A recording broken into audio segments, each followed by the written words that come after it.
Today we have debate over LPG. Girls are in favor, boys you have to speak about what? Opposite. Against. Okay? So girls, please start. LPG. LPG stands for liberalization, privatization and globalization. There is a huge difference between pre-LPG India and post-LPG India. It enables India in global trademarks and India takes place as a developing country. Yes. Ma'am, due to globalization, many MNCs are set up in India. It creates a difference between poor and rich peoples. Absolutely. Girls, MNCs, they have created a difference between rich and poor, a gulf between rich and poor.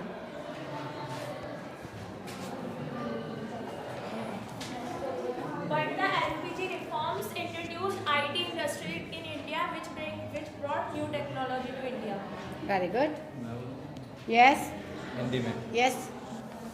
पर LPG की वजह से ना हमारे agriculture को बिल्कुल ignore कर दिया गया है। Right. अगर एलपीजी इंट्रोड्यूस नहीं होता तो 7 बिलियन का हमारे ऊपर कर्ज था, वो कैसे जाता? Yeah, absolutely. किसका कर्ज था? IMF का। Very good. International monetary fund का. और हाउ कैन यू से दिस? एलपीजी की वजह से पॉवर्टी इंक्रीज हुई है। पॉवर्टी कैसे बढ़ी है एलपीजी से? गरीबी बढ़ अरे इसे बता दे, एक्सप्लेन कर। जो हमारे कहते हैं एलपीजी की वजह से अनएम्प्लॉयमेंट बढ़ी है, क्योंकि सर्विस सेक्टर में लोग ज़्यादा जा रहे हैं। तो काम तो मिल ही रहा है. पर अरे मैम रिच और रिच होते जा रहे हैं, पुअर और पुअर होते जा रहे हैं। लेकिन एमएनसी की वजह से ना ही सिर्फ पॉवर्टी बट हमारे देश में एम्प्लॉयमेंट भी मिली है बहुत सारे लोगों को. एम्प्लॉयमेंट तो मिली है, लेकिन उनको मिली है जो कि पढ़े लिखे हैं, और जो अनपढ़ है उनका क्या है? जो गरीब हैं, अनएजुकेटेड है, उनका क्या है? पर एग्रीकल्चर को तो बिल्कुल इग्नोर कर दिया, कोई इसमें इन्वेस्टमेंट ही नहीं करता। नहीं, जो वहाँ पे जा रहे हैं, जैसे रिच लोग, वो कोई यहाँ पे, मैं बताता हूँ ना, मैं इधर करो ना माइक, क्योंकि सब लोग अपने अपने काम में जा रहे हैं, बड़ी बड़ी जॉब में रिच और रिच होते जा रहे हैं, और कोई भी एग्रीकल्चर में इन्वेस्ट करने के लिए तैयार ही नहीं है, उसे बिल्कुल भूल गया है। एक बात बताओ, अगर हम लोग हैं, हम भी ये सोचेंगे ना कि हम और पैसा How? कमाएं, ये थोड़ा सोचेंगे कि हम हाउ कैन यू से दिस? पैसा कमाओ, पैसा ही खाओ। एग्रीकल्चर में कुछ मत लगाओ, पैसा ही खाओ। यस, आई एम ऑल्सो किसान। तो एग्रीकल्चर में पहले के टाइम पे एग्रीकल्चर में इन्वेस्ट करते थे, तब भी हमारा इंडिया डेवलपिंग कर रहा था। ऐसा नहीं था कि तब भी पॉवर्टी थी। अभी तूने बोला कर रहे थे, पर अब कोई नहीं कर रहा। अभी भी इंडिया डेवलपिंग है, नॉट डेवलप। अगर आप कह रहे हो कि अभी भी कोई नहीं कर रहा तो फिर आप रोटी कैसे खा रहे हो ये बताओ. वो तो किसान हाउ कैन यू से दिस कि एग्रीकल्चर में कुछ भी नहीं हो रहा? अगर आप एग्रीकल्चर में कुछ भी नहीं हो रहा होता तो आपके पास खाने के लिए खाना नहीं होता. और एचवाईवी सीड्स से हमारी एग्रीकल्चर इतनी बड़ी है कि सिर्फ पहले हम अपने इंडिया में खाते थे, अब हमारा इंडिया क्या हम इसमें आवाज उठाना चाहते हैं, हमारा एंकर बेकार है, वो बता रहा है। पर इसमें तो ऑर्गेनिक फार्मिंग तो खत्म ही हो गई है। किसने बोला खत्म हो गई है? आज भी वो कहीं दिख रहा हो है? आज भी कहीं हो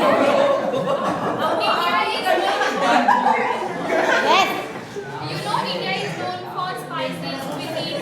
इंडिया में सबसे ज्यादा शाकाहारी खाना मतलब एग्रीकल्चर वाला खाना ही मिलता है, जो कि हम यहाँ से दूसरी कंट्रीज में ट्रांसपोर्ट। और इंडिया में फार्मर्स भी सबसे ज्यादा सुसाइड करते हैं। खड़ा हो जा। और इतना सब कुछ होने के बाद भी इंडिया में फार्मर्स की सुसाइड रेट भी बहुत ज़्यादा है, क्योंकि प्राइवेटाइजेशन की वजह से कंपनी सिर्फ अपना प्रॉफिट देखती है, और फार्मर्स को जो लॉस हो रहा है उनके लॉसेस को कोई झेलना नहीं चाहता, तो वो सुसाइड करने पर उनको मजबूर करते जा रहे हैं इन सब चीज़ों की वजह से।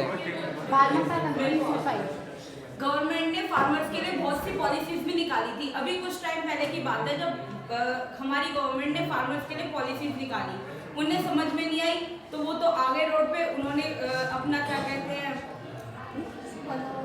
उन्होंने मतलब आंदोलन शुरू कर दिया। इस पे आपका क्या विचार है? तो उनको फार्मर्स भी तो एक इंसान है, तो उनको भी तो एजुकेशन की जरूरत है। जब गवर्नमेंट उनको पहले एजुकेशन प्रोवाइड करे तो वो उनके ऊपर पॉलिसीज लागू करे ना। बिना बताए उनके ऊपर पॉलिसीज लागू करेंगे तो उनको पता कैसे लगेगा कि उनकी वो और फायदे की वैसे बात भी है, वहाँ पर नुकसान किसान की नहीं बात है। बैठे थे, जो बीच में दलाल खा रहे थे ना वो बैठे थे। कोई किसान अपने ट्रकों में एसी नहीं लगवा लेगा ऐसे ऐसे, 2 दिनों में एसी थोड़ी लग जाएगा। कोई भी किसान ऐसे ऐसे एसी ना तभी लगवा सकता है। इसमें प्राइवेटाइजेशन का क्या रोल है? और लिबरलाइजेशन का क्या रोल है? और The globalisation topic is about LPG. अपने टॉपिक से क्योंकि इंडिया में सिर्फ गवर्नमेंट बैंक नहीं है, प्राइवेट बैंक भी, और प्राइवेट बैंक लोन ही नहीं देते उनको, क्योंकि उनको प्रॉफिट कमाना होता है। वो जानते हैं वो अगर उनको लोन देंगे तो वो उसके अंदर पॉइंट चांसेस होते हैं कि उनको लोन वापस नहीं मिले, तो वो उस रिस्क की वजह से लोन ही नहीं देते, जिसकी वजह से ना वो फार्मिंग कर पाते हैं, उनके बच्चे भूखे मरते हैं, वो भूखे मरते हैं, फिर बाद में सब सुसाइड करने के लिए मजबूर होते हैं। अब बोलो कि गवर्नमेंट की इंडिया में प्राइवेट बैंक ही नहीं है। प्राइवेट बैंक्स नहीं होते, अगर प्राइवेट बैंक्स नहीं होते तो ज़्यादातर आम जनता है वो कहीं पैसा कहाँ देती, और ना ही हमारी जो इकोनॉमी है वो वहीं के वहीं पीछे के पीछे रहती है, और ना ही आज इंडिया का नाम होता है। तो ऐसा है, ये तो हो ही नहीं सकता कि ये फ्यूचर में हो ही ना, कि पास्ट में जो था वो पास्ट का पास्ट रह गया, पास्ट डेवलप ही नहीं हो सकता। ये थोड़ा है कि अगर पहले अगर हम 100 पे थे, समझ लो, नहीं पहले ये समझ लो जैसे कि पास्ट में सब कुछ गवर्नमेंटल था, है ना, बिफोर एलपीजी सब कुछ गवर्नमेंट के हाथ में था, तो उस टाइम पे समझ लो हमारी इकोनॉमी 100 पे थी, और अब 100 पे कब थी? नहीं, कब थी? अच्छा, एज्यूमिंग कि हमारा जस्ट एज्यूम, पहले एग्जांपल तो सुन लो पूरा, कि बिफोर एलपीजी हमारी इकोनॉमी जो थी पूरी गवर्नमेंट के हाथ में थी और वो 100 पे थी। आफ्टर एलपीजी गवर्नमेंट की हमारी आधी इकोनॉमी हमारी प्राइवेटाइजेशन हो गई, उसके अंदर ग्लोबलाइजेशन सब कुछ हुआ, और हमारी 100 से अब 200 हो गई, जैसे तुम कह रहे हो कि डेवलपमेंट हुई है। तो ऐसा जरूरी है कि प्राइवेटाइजेशन से ही हुई है? अगर हम प्राइवेटाइजेशन नहीं करते, हमारी गवर्नमेंट के हाथ में रहती, तो गवर्नमेंट कुछ काम नहीं करती, गवर्नमेंट क्या 100 के 100 ही रहती। 100 साल के अंदर क्या गवर्नमेंट 100 से कुछ डेवलप नहीं होता। Let her speak. प्राइवेटाइजेशन से इकोनॉमी बढ़ी, अभी तुमने बोला कि 100 से 200 हो गया, आपने वो तो बोला। मैं जवाब दे देगा। वो भी कर सकते थे। क्या कर सकते थे गवर्नमेंट? जब गवर्नमेंट क्या गवर्नमेंट कर रही है? लॉसेस में जा रही थी, उन्होंने खुद बेचा प्राइवेट सेक्टर को। Exactly. प्राइवेट सेक्टर ने फोर्स नहीं किया था कि हमें बेचो, उन्होंने खुद बेचा है। और लाइव एग्जांपल, अगर जो रेलवे लोकल रेलवेज है वो उनका हाल देखो और मेट्रोज का देखो डिफरेंस। और हम लोग ज़्यादातर प्रेफर मेट्रो में जाना पसंद करेंगे, ना कि रेलवेज में। वो तो अलग ही टॉपिक हो, क्योंकि इसके अंदर तो अलग हमारे topic है। भ्रष्टाचार आ गए, ये तो भ्रष्टाचार आ गए इसके अंदर। इट्स नॉट अ अलग टॉपिक। गवर्नमेंट ने अपनी प्रॉपर्टी प्राइवेट सेक्टर को सेल कर दी, तो ये प्राइवेटाइजेशन हुआ। वो इसलिए ये अलग टॉपिक नहीं वो- है। मैं बताता हूँ ना। वो इसलिए बेची क्योंकि वो लॉसेज में जा रही थी। लॉसेज में किस लिए जा रही थी? क्योंकि वहाँ पर भ्रष्टाचार हो रहा था, और ये एक सेंसिटिव टॉपिक है, तो इसके ऊपर हम बात नहीं करना चाहेंगे। Rest. We have many points to discuss. अब तुम कह रहे थे कि इससे बाहर लोग, मतलब बहुत सारे लोगों को जॉब मिली है ग्लोबलाइजेशन से, तो इससे पर हमारी जॉइंट हिंदू फैमिली भी तो ख़त्म हो रही है, मतलब जॉइंट फैमिली ख़त्म हो रही है, कल्चर ख़त्म होता जा रहा है। कल्चर होता जा रहा है, वेस्टर्न कल्चर। उन्होंने थोड़ी हमें फोर्स किया है कि तुम जॉइंट मत रहो, एक साथ मत रहो, वो तो हम खुद अडॉप्ट करें। हो तो रहे हैं, हो तो रहे हैं। तुम अडॉप्ट कर। मैं आपको बोलना चाहूंगी मैम, अगर आपको बाहर अच्छी सैलरी मिल रही है, यहाँ अच्छी सैलरी मिल रही है, तो आप बाहर ही प्रेफर करोगे ना जाना। कोई भी बंदा ये नहीं सोचेगा कि हमें कम पैसे मिल रहे हैं तो हम यहाँ पे काम करें। अभी बाहर तुमने अच्छी बोला सैलरी है कि मिलेगी, अच्छी सैलरी वहाँ भी मिल रही है, यहाँ भी मिल यहाँ रही नहीं, वहाँ अच्छी मिल रही है, है। यहाँ अच्छी यहाँ नहीं बोला है मिल तूने, रही She said अगर बाहर अच्छी सैलरी हाँ। मिल रही है तो यहाँ के लोग डेफिनेटली माइग्रेट करेंगे। करेंगे मैम। तो यहाँ जो पढ़े उनका क्या है? यहाँ पर क्या होगा? नहीं, कोई नहीं कर सकता, कोई नहीं। अगर सब लोग यही सोच लेके चले, सब लोग यही सोचेंगे, तो फिर आज तो इंडिया कंट्री ही नहीं रहेगी। सब लोग हाँ। माइग्रेट यूएसए चले जाएंगे, अमेरिका चले जाएंगे, कनाडा चले जाएंगे, इंडिया कंट्री नहीं रहेगी, तो डेवलपमेंट क्या होगा? कुछ लोगों की सोच तो ऐसी होनी चाहिए ना। अगर उस टाइम पे गांधी जी ये सोच रहे थे, मेरी बीवी मेरे बच्चे, तो हमारा इंडिया आज भी आजाद नहीं होता। गांधी जी का टॉपिक होना। Please. सबको अच्छी सैलरी मिलेगी तो बाहर चले जाएंगे। आउटसोर्सिंग नाम की भी कुछ चीज होती है, हर चीज के लिए बाहर जाना जरूरी नहीं होता। हम Outsourcing. घर बैठे भी कमा सकते हैं। Yes, foreign countries. You agree? You agree? Yes.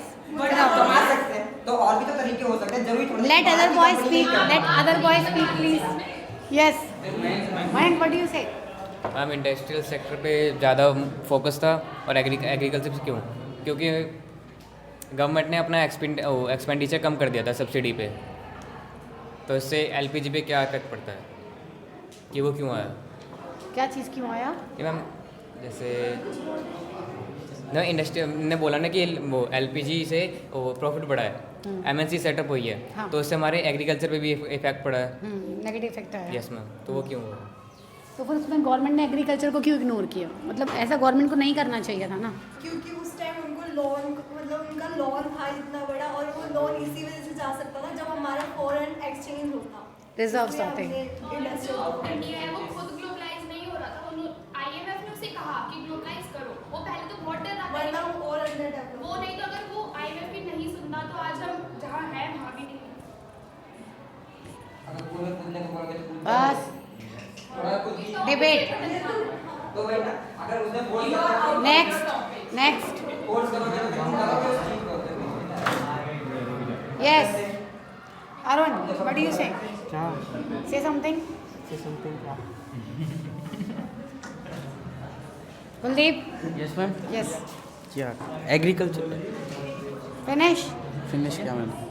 Do you have any points? Valid point. If you have any valid point, then say. Otherwise, I am going to declare girls winner. Do you have some valid points?